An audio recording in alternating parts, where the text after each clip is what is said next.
You don't wake up one morning and realize your company culture's gone. It doesn't happen in a single argument or even one bad hire or through a tough quarter. It slips away quietly, layer by layer, as you grow. At first, it's subtle. There's a different tone in meetings.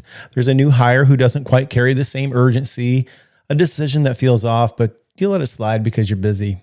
Then one day you look around and realize the company it doesn't feel the same. The people you hired, they don't really talk like you. They don't move like you. They don't fight for the things that you would have fought for. And the hardest part, it didn't happen in this one big moment. It happened right under your nose in the everyday drift of adding people. Hi, I'm James, and you're listening to Leadership in 5, and this is episode 5 in our Scaling Growth series. And today we're talking about how growth changes your company culture faster than you even realize. Let me tell you about a story of 4 people who used to work together. They finally got tired of saying, you know what, we could do this better. They'd seen the same problems and they shared the same frustrations, and they decided to build the company they wished they worked for. 2 of them were longtime friends. Another was a trusted colleague from a past company. And the 4th came through a personal referral. Different backgrounds, yes. Different paths, yes. But the same hunger and the same core beliefs about how to build the business the right way. Just as they imagined, the business grew. And it grew fast, hitting nearly $2 million in revenue by the 18-month mark. And feeling the strain of that growth, they decided, you know what, it's time to hire some help.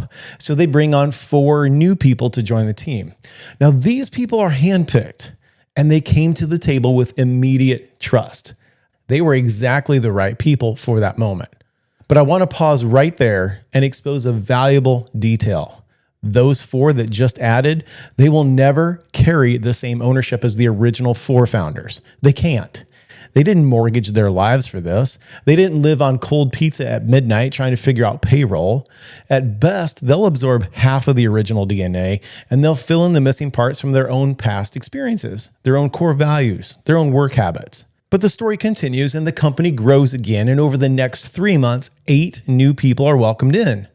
Now, make no mistake, this wave doesn't have the same connection. 5 of them answered a job posting, and the other 3, they were referred by friends and family. Now, their first week is spent shadowing someone, but they're shadowing the second 4, not the founding 4. And remember what that second 4 lacked? They only had about 50% of the founding culture, the DNA themselves. They didn't make time to build any kind of onboarding system, and there are no established core values or core behaviors. Basically, there's not a system to even integrate the new 8 into the mix. Basically, the company's operating on sticky notes, duct tape, and some war stories of the early days to try to hold things together. And this pattern continues at 25 people, at 50, at 100. What gets passed down isn't culture. It's just fragments of it. It's a tiny bit of the founder's intent, a little of Bill and Jane's interpretation, and a whole lot of ambiguity. The founders, they feel it, but they don't give it a whole lot of thought. See, they're still working evenings and weekends. They're stressed, but they're hopeful. They're reassuring themselves if they just push a little harder. The original dynamic and the original energy, it'll catch up. Things will be good. But while they're grinding away, other layers are redefining the culture by default. And here's the shift that you have to see. Culture doesn't vanish. It gets rewritten. And if you don't define it, and if you don't reinforce it, every new layer gets a weaker version of who you are and who you were. So here's my reflection for you today. If I asked your last 10 hires to define your company's non-negotiables, would they all give the same answer?